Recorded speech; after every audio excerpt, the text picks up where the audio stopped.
I'm sure you heard of this before. If you shoot RAW, you are cheating because you are manipulating your images too much. Or the other extreme where if you shoot JPEG, you are not a real photographer because JPEG is not good enough and professional photographers must shoot RAW. Well, which one is it? This argument, RAW versus JPEG, is not a new one, but I do want to share my opinion here in this video. So, is RAW really better than JPEG? Let's do this!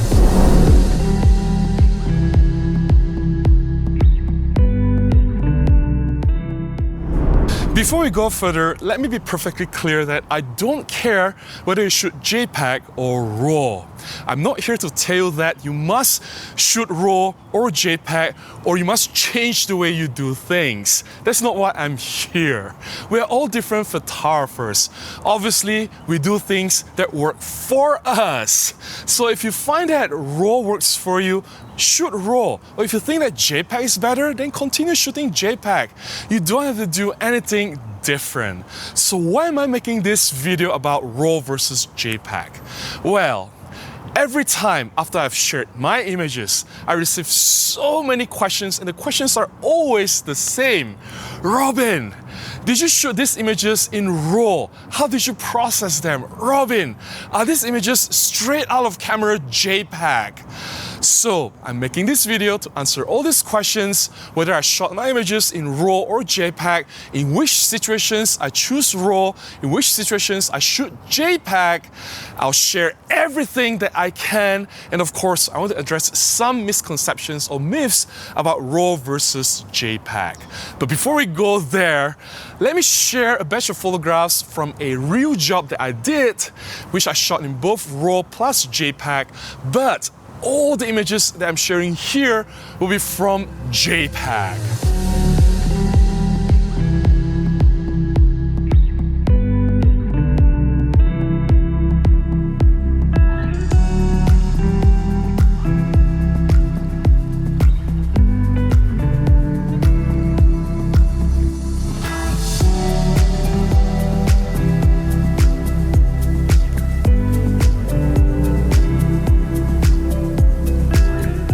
First, let's separate facts from opinion because we are all different photographers. We have different opinion. There's no right and wrong, but facts are facts. You can't change the truth. Number one, RAW files contain more information compared to JPEG. RAW files, whatever form it is, whether it's compressed or uncompressed, lossy or lossless, they will contain more data. It is how the camera can store as much data captured in one image into a file. So JPEG will have less information, which leads to number two. If you edit your photographs, RAW files will have more flexibility or more headroom for you to edit.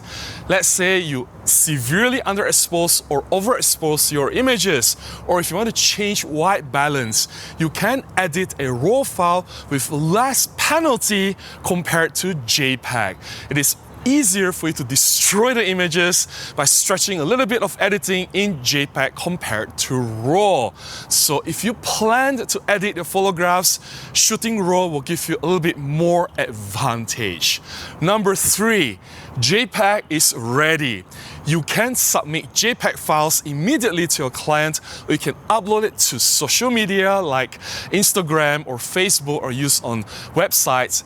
JPEG is ready to go, but you cannot submit RAW files, and you cannot use RAW files or upload it to social media.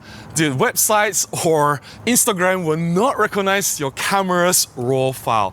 It has to be JPEG.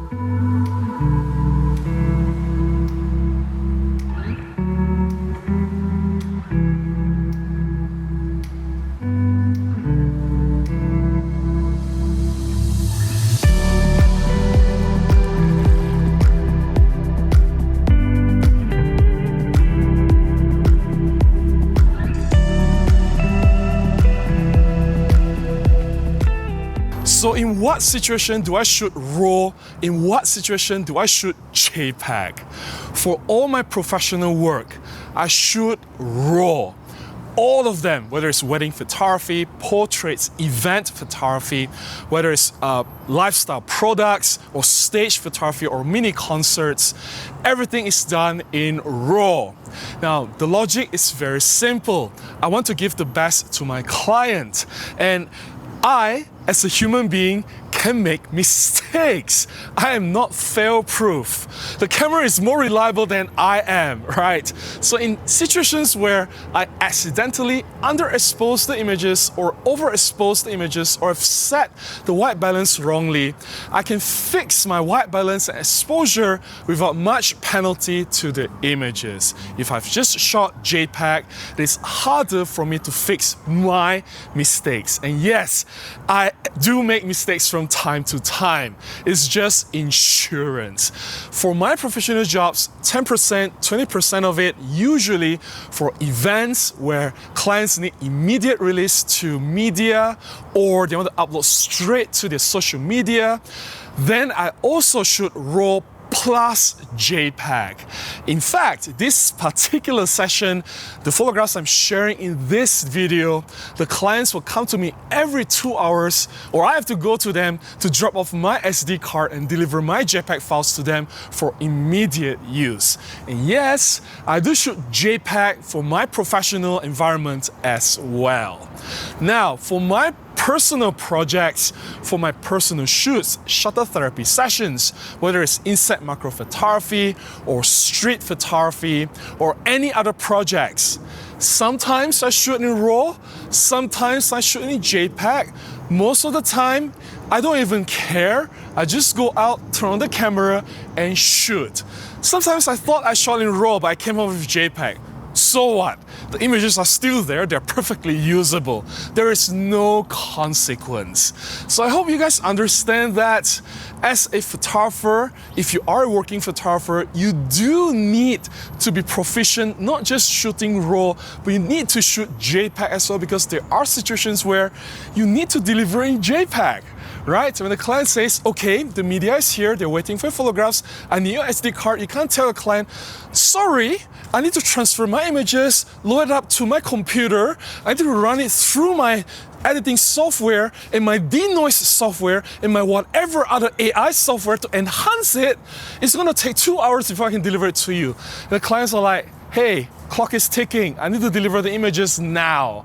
So yeah, RAW and JPEG, to me, both are equally important.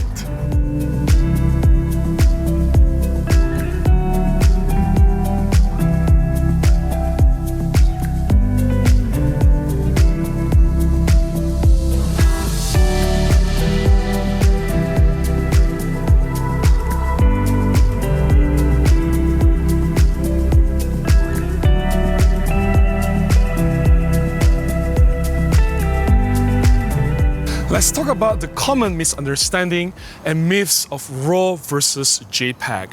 Number one, if you shoot RAW, you must edit your images extensively. That is so far from the truth. I've already mentioned that the reason I shot RAW was insurance. In case I made some mistakes, overexposing, underexposing, or set some settings on the cameras wrong, I have flexibility to fix these mistakes with less penalty compared to JPEG. Yes, I post-process my RAW images, but not so much. Number two, if you shoot JPEG, you can't really edit those images. It has to be straight out of camera. Well, here's the thing. All the photographs that I'm sharing in this video, yes, I mentioned that they're all JPEG, but I did not say that they are straight out of camera. In fact, I have edited those JPEG files, and yes, you can edit your JPEG images. I've said that the JPEG images, they contain less information compared to RAW, and that is true. In terms of editing, RAW has more flexibility. You can definitely recover more details, you can stretch the files more, you can manipulate the RAW file without so much penalty compared to JPEG. That is still true, but it doesn't mean that you totally cannot edit your JPEG file. files. Your JPEG file still contains some information you can pull from the highlight and shadow region. You can still edit the colors, and sometimes just a little bit of post-processing, it goes a long way of creating a much better finished look. Number 3, JPEG files will have less processing compared to RAW files that have been processed. That is also very wrong. There are certain camera manufacturers or camera brands, I wouldn't say the name, that have film simulation, they have customized LUTs, they have all these filters or artistic profiles they can slap on the JPEG file, and you will look at the images and the colors are way off. You have very weird looking color tinge, or the strong teal or orange look more cinematic or faded, or I don't know, with added film grain for extra dramatic effect.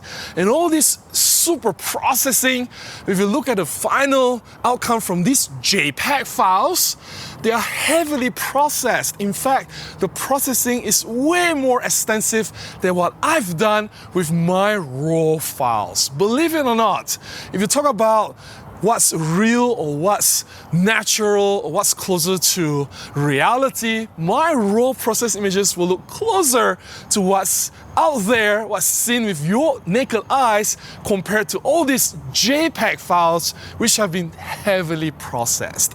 Well, like I said, at the end of the day, it doesn't really matter whether you shoot RAW or JPEG. If your intention is to have that certain look, if you want to manipulate your images, it doesn't matter, right? You still have that heavily processed image, whether it's RAW or JPEG. Or if you're like me, I prefer my images to look natural without all this heavy processing, without all this crazy film simulation effect. Even if you shoot RAW, you can still achieve the same effect.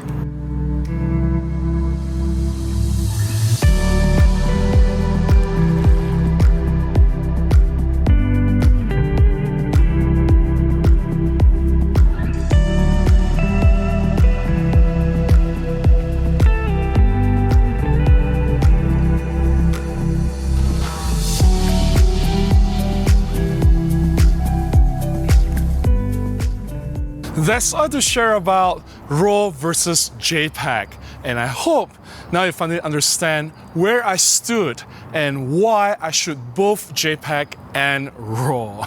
If you found my sharing beneficial, if you've enjoyed looking at my photographs, please consider buying me a cup of coffee, or you can contribute directly to my PayPal, links in the description below on how you can do that.